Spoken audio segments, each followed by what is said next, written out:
Hi, it's Steve. Today we'd like to show you how to change the high limit thermostat on your dryer. It's a really easy job.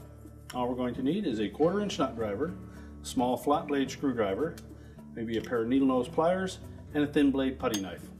Let me show you how we do it. Now the first step in this repair will be to disconnect power to the dryer. So pull it forward enough that you can unplug it or locate the electrical panel and turn off the appropriate breaker or remove the appropriate fuses. Next we'll need access to the back so that we can remove the top panel as our first step. It's held in place with 3 1/4 inch hex screws. Now with the screws removed, we'll just grasp the sides of that top panel and just pull it back a little bit to disengage the hooks at the front, and then we can lift it off and set it aside. Now next we'll need to remove 2 screws that secure that mounting bracket for the control board. And just lift up in the back, pull it out of the slot on the front, and then just let it lay there for now. And next we'll remove these 2 screws across the top that secure the control panel.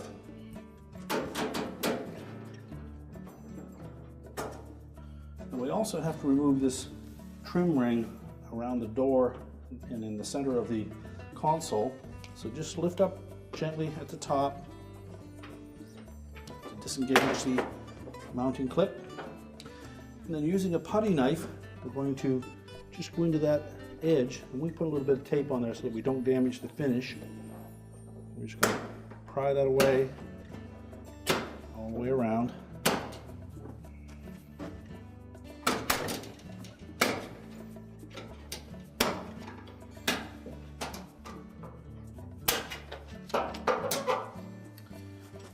And then we'll set that aside.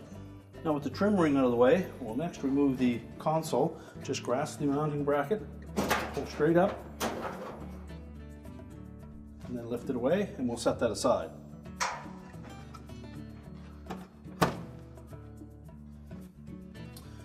Now next we'll need to remove the lower access panel. There are 4 screws across the bottom that secure that to the cabinet. So if you have the opportunity, pull your dryer far enough forward, disconnect the vent, and then tilt it backwards to make removing those screws a little bit easier.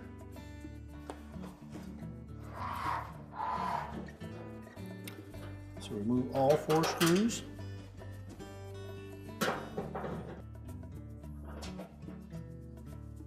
Then just lift away on the bottom, let it drop down, remove it and set it aside. So next we're going to remove a single screw that holds that ground wire to the base. And we'll also remove these 2 wires that attach to the temp sensor that is located on the top of the blower housing. So just pull those off and let that harness hang there. We'll also remove these 2 screws that are on the front of the blower housing, and they secure the inlet duct to the blower. So next we'll remove 2 screws at the bottom of the front panel. Then we'll tilt that dryer back down to a standing position. We can lift that control panel housing out of the way, just let it hang over the side. Now next we're going to loosen 2 screws at the top of that front panel. You don't need to remove them, just turn them out 2 or 3 turns. Now we're going to lift the front panel, bulkhead, and door assembly off of the dryer. Our front drum rollers are attached to this component, so the drum will try to hold that from coming off. Just lift up on each side. We free up these little keyhole slots.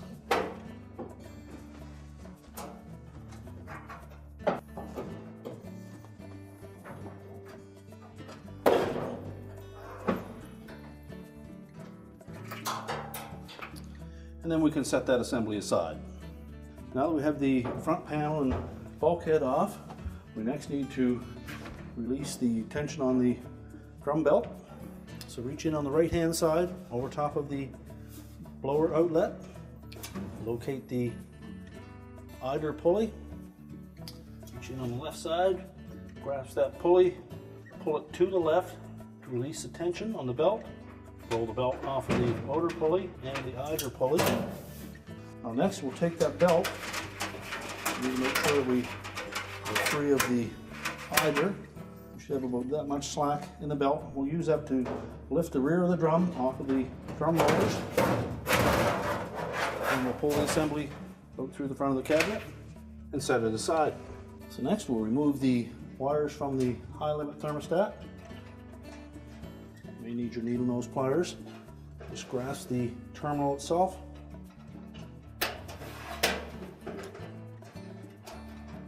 And pull them off the thermostat.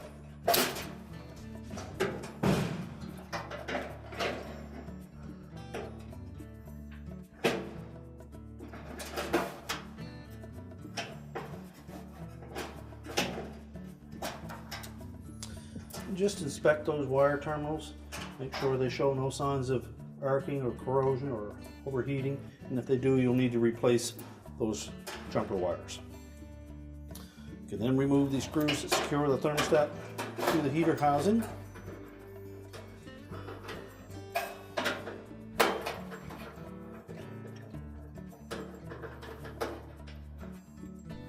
Discard the old thermostat.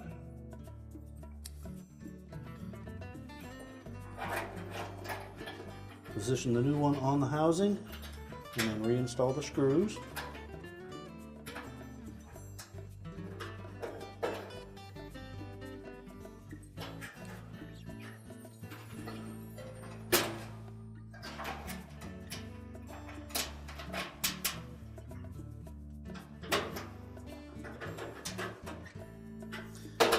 Tighten those securely. We'll reinstall the wires to the terminals. So they fit on nice and snug. If they appear loose, we use our needle nose pliers and just crimp them and then put them back on. Now we'll use this opportunity, since we have the drum out of the dryer, we might as well vacuum up any lint that may be in around the motor area or underneath the heater housing or on the drum rollers. And then we can put the drum back in. Now we're ready to put that drum back in. We'll first drape the belt around the drum, making sure that the groove side of the belt is against the drum, and then we'll support that weight of that drum with that belt while we set the rear of the drum on top of the rear drum rollers. They were going to sit right in here. Make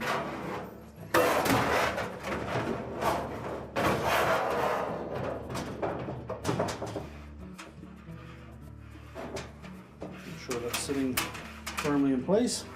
Now we can reach in and put the belt on the idler pulley next. So to slide that belt on the idler pulley, just going to make sure that we have the groove side facing up. Just lay it across the top of the pulley. And then we're going to push that idler assembly to the left. Roll the belt around the motor pulley. Just verify that it stayed in the idler pulley. And then we can rotate the drum a couple of turns just to make sure that it lines itself up. Just give it a few rotations. The belt should line up just to the back of center. And now we can put the bulkhead and front panel back on. Now when reinstalling the front panel and bulkhead assembly, we're going to start by hanging those keyhole openings on those two top screws, but we also need to engage the front rollers into that channel on the drum.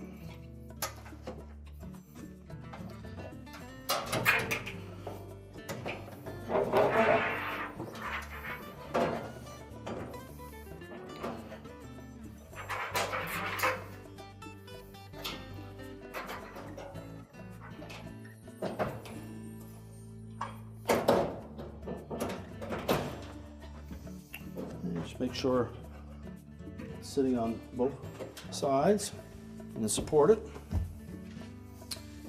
And we can lift up on that drum and then push the bottom into position.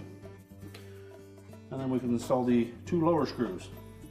Now we're going to tilt that dryer back so you have a better view of how this is reassembled. Make sure that's firmly supported, and then we'll put those screws in.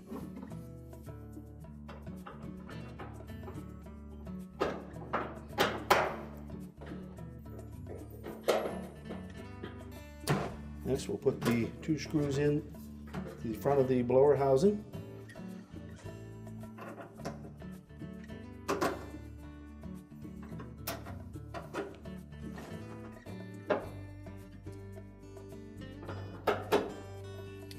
Make sure these screws are tight so that we don't have any air leaks around that inlet duct assembly.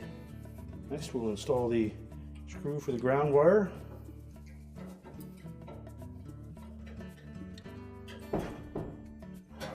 And then we'll reconnect the 2 wires to the temp sensor.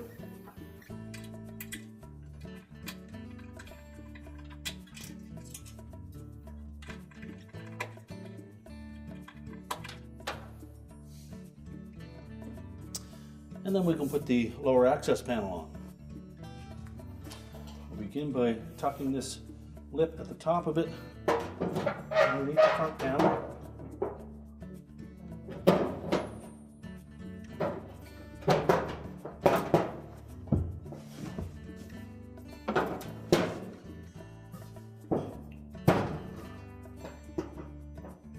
And then we can install the screws.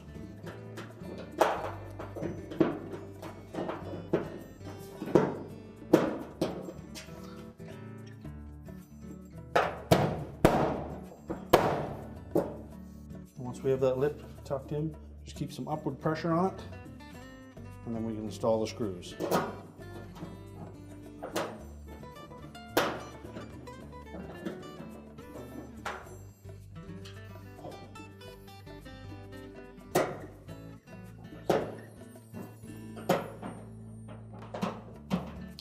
Once we have those tightened, we'll stand the dryer back up, tighten the 2 screws at the top of the front panel.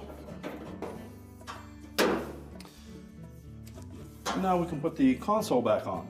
Now, when installing the console, we want to line up these little hook-shaped tabs on the end of that metal bracket through that opening between the top lip of the cabinet and the front lip of the cabinet. They will just go down in between that slot.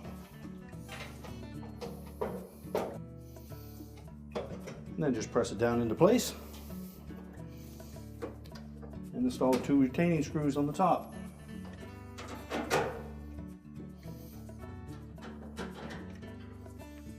Now next, we'll install the control board mounting bracket. We'll slide that tab into the opening on the front here and sit the back down into position. Install the 2 retaining screws.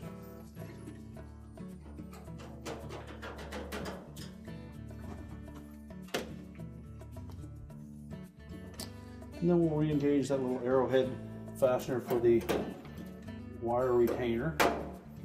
Snap that onto the bracket. And then we can reconnect the wire harness to the board. Make sure the little locking tabs engage, as well as the small harness from the user control. Get that onto the board, and again, make sure that it's pressed in firmly so that the locking tab engages. And then the harness for the door switch. Press that together until both tabs engage. We'll reconnect that fastener to the lip of the cabinet. Just press it up in until the arrowheads spread out and hold it there. Now we can put that trim ring back on. So when installing that trim ring, we want to make sure that we line up each of those little fasteners with the openings and then carefully press them into position.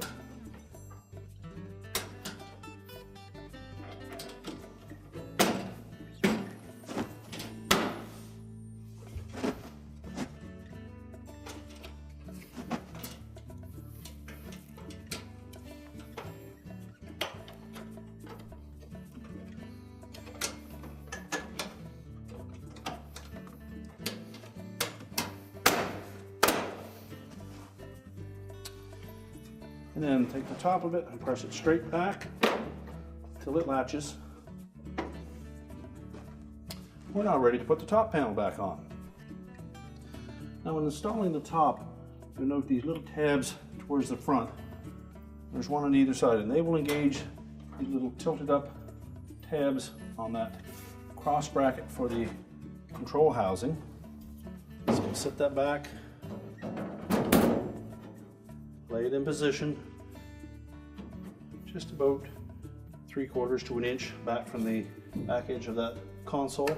And just push the panel forward until it engages on both sides, and then we can reinstall the screws at the back.